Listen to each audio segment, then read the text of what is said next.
Asia we director when it's we are bia no bibia we bia no so what the planning now what the normal to turn akwa irrespective of unima do no we betumi aye no waye ni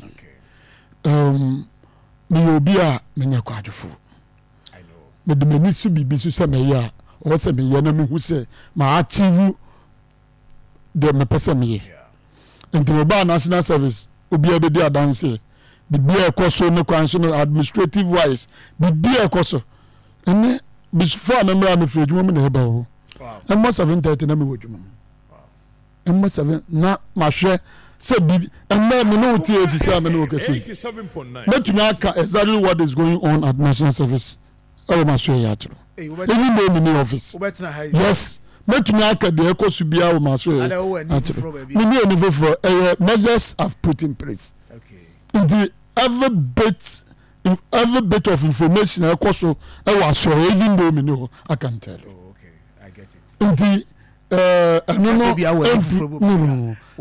put mad pressure on okay now yen tin say me organizing me de yes akunya to fia adese ye de Fynn Emmanuel Reagan we the sokonkon awa ndisi mu and just yes yesuma yensuma no mountain yesuma banyansa Fynn Emmanuel Reagan I bring on board a lot of things me yama your seminar nyende is here regional position me deputy regional youth organizer okay so that is me say am your seminar nyende Ubeji the years me say my your semase na me 18 years. When was 16 years. Oforikrom Anaga na mistake. Unaga for sending message. Anaga na mistake. Kenkana di simin kancho say asum bia say me sumo party no maso. Musa ko tali posters. Ko to nsuo bra ko yewe sa ho brase so me na me sumo ye no. Na me nya 18 years me be branch secretary. Oh, I'm going post office. My branch secretary. 18 years. My first about me 2002. It was district level elections. Oh, okay. I see. District level elections. And I be my branch secretary. My branch secretary. And oba your constituency no more. Apart from the branch, a ward. Electoral commission. Me abakase electoral area.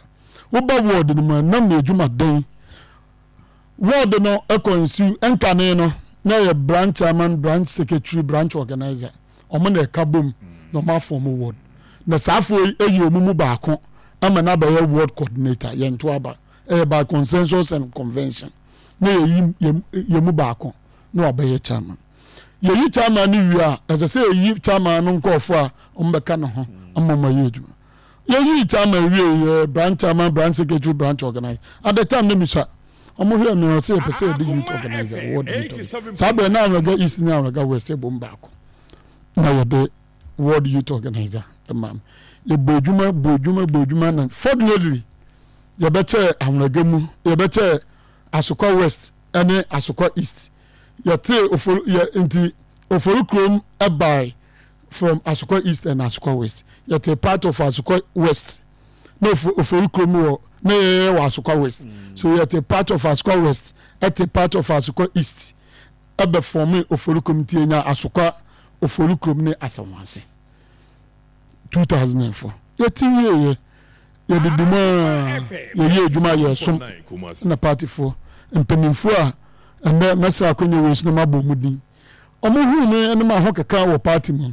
Omo se dabi Fynn eze se wo constituency na won so koboa ama constituency ntutu ye no ekofo ye papa bi te se Mr. Osai oko apomuso asabre mi kesi oho sabre no na ye ward chairman sabre na ayidua se kote brodi apomuso dodi akon ekopim apiedu kokoben na ye electoral area ba ko no na ye ward chairman na oba kentenkron no so Mr. PY Amwa no na ye water no ewo kentenkron na kentenkron ye kentenkron na proper silicon edeko ahoma so odium edebewura aprade something for way etenase hu se no Fynn betumi aye adwuma no youth adwuma no ewo constituency nti o me ba asem me constituency youth deputy youth organizer me ba ye na ansa na me peke forms me pa 6 na peke forms the moment I me peke form say me ko deputy youth organizer no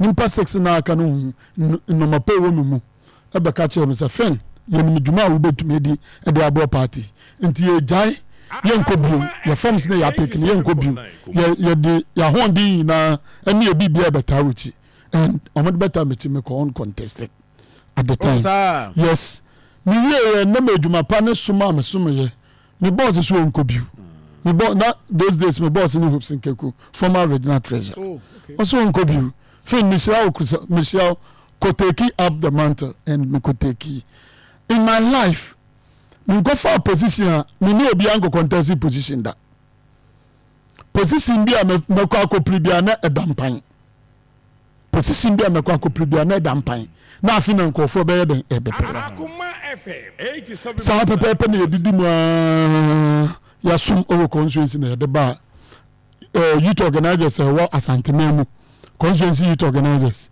ahwe ne pa wo mu na mo se da bi ye be san do aba region last 4 years omuso mu je me ababa edeme ba region be ye regional deputy youth organizer enu no nkoda me ba suapon mu University of Education me duru wana me de me ko tire se me de ma ba suapon mu me politics me de me ko do me ndi school ten University of Education yirba me ko ye ten efu ho ten fo ne se obo ho model na me ye no deputy PR 87.9 Kumasi we ye no deputy PR Amstead those days are name ye PR na so okay you were Osekofi CBP on the host or ye campus radio host nti abia bia na me no ore ye di ma me come fa na ye na ye ma me PR na nkasa na ye di ma apart from esuma ya teten kofo bebre wo party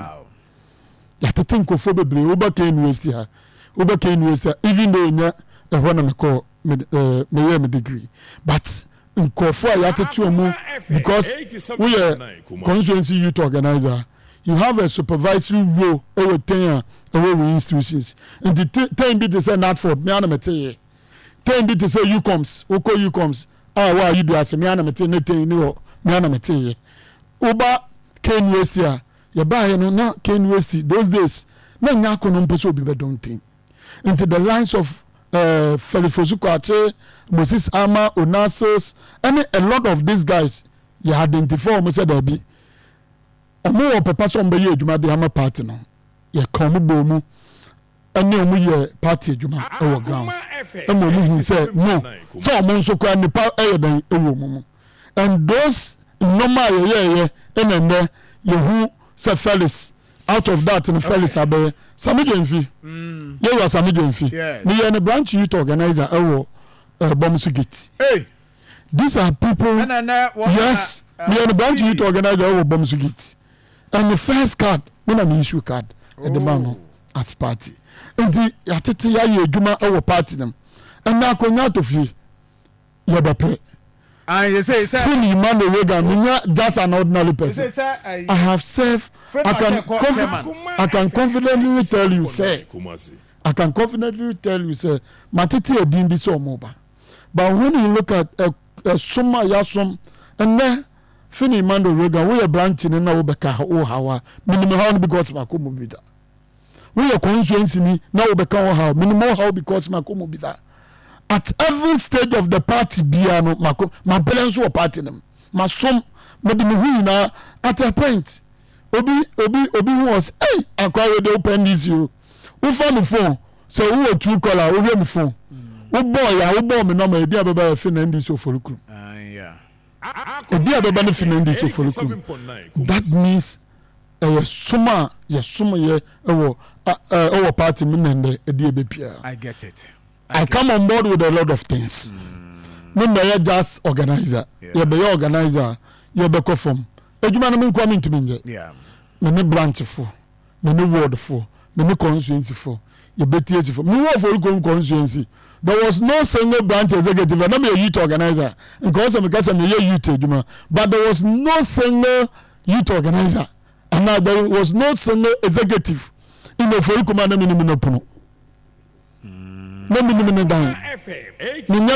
Politician I met in a whole issue instructions. I go down to the people and work with the people to make sure say what needed to be achieved.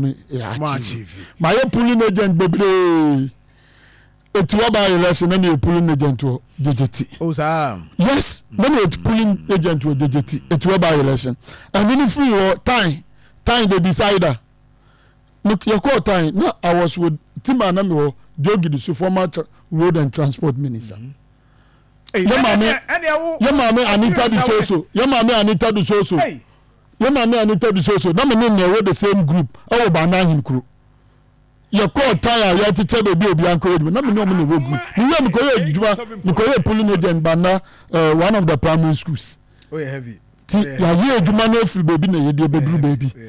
Ejumano ye no Jumano. And they be say every constituency has its dynamics. Constituency be our dynamics. In this Yankupon ya the men Fynn Emmanuel Reagan, be original organizer. You be use the dynamics of the constituency and they change the narrative. There are certain seats in Ashanti region. And you can say to a baby a calculated. As I say, who say these seats are we are winning these seats and me can answer and say na me ya adoma na me to minti me regional organizer me regional organizer we are those seats we are ye de bia ye ka kaketekete no de kaketekete uti ubi ete no pass me ba ho na me ba na ya to so na mami enyi we free home na